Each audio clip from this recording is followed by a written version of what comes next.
जय श्री कृष्ण। गीता स्पंद के संग में आपको स्वागत करते हुए मैं जब ये रिकॉर्डिंग कर रहा था तो उसके मध्य में एक फोन आया। मेरे झुनझुन काका शिव कुमार कल्ला जी जोधपुर से, वो भी गीता स्पंद को नियमित सुनते हैं, और उनके अंदर ये जिज्ञासा आई कि भगवान ने ये जो उपदेश गीता का दिया है वो 18 दिन के अंदर दिया होगा या एक ही दिन में सारा दे दिया था। तो हम दोनों इस पर सहमत हो गए कि बात थी उनके युद्ध में हिस्सा लेने से हटने का, जो मन बन गया था उसको बदलने की। तो जब बदल गया तो फिर एक ही, तो मतलब एक ही साथ पूरा हो गया।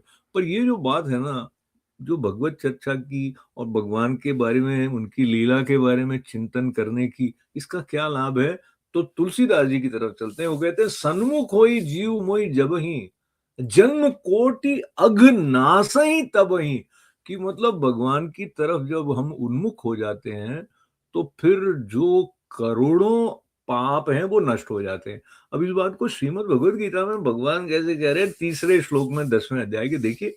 यो माम जमनादिम च वेत्ति लोकमहेश्वरम असम्मूढ़ समर्त्येषु सर्व पापे प्रमुच्यते। कहा कि जो मुझको अजन्मा, यानी कि वास्तव में जन्म रहित, अनादि और लोकों का महान ईश्वर तत्व से जानता है, वो मनुष्य ज्ञानवान पुरुष संपूर्ण पापों से मुक्त हो जाता है। तो पाप इस दृष्टि से हम ले सकते हैं जो हमें संकुचित करने वाला है। संकुचन एक सबसे बड़ा क्या है, अपने आप को देह मान लेना। तो जो भगवान को तत्व से जानकर ये जान लेता है कि वो अजन्मा है, यानी कि आदि अंत रहित है, तो कितना विस्तार इस बात के बोध के साथ में जुड़ा हुआ है, वो हमारे अनुभव के हिस्से में आ जाता है। तो फिर हम छोटी छोटी बातों में उलझ जाएं, उसकी संभावना कम हो जाती है।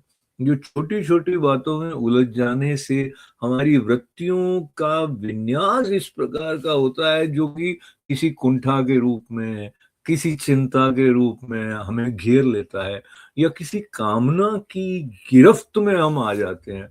तो जो जो भगवान को जानना है वो हमें मुक्ति का पथ ही नहीं दिखाता है, मुक्ति को हमारे लिए सुलभ करवा देता है। स्थित प्रज्ञ की जो भाषा के बारे में बता रहे थे, जो समता की बात श्रीमद् भगवद गीता में है, और जो आदि अंत रहित है उसकी शरण में होने का आनंद हमारे जीवन में प्रकट होता जाए, ऐसी प्रार्थना के साथ में जय श्री कृष्ण।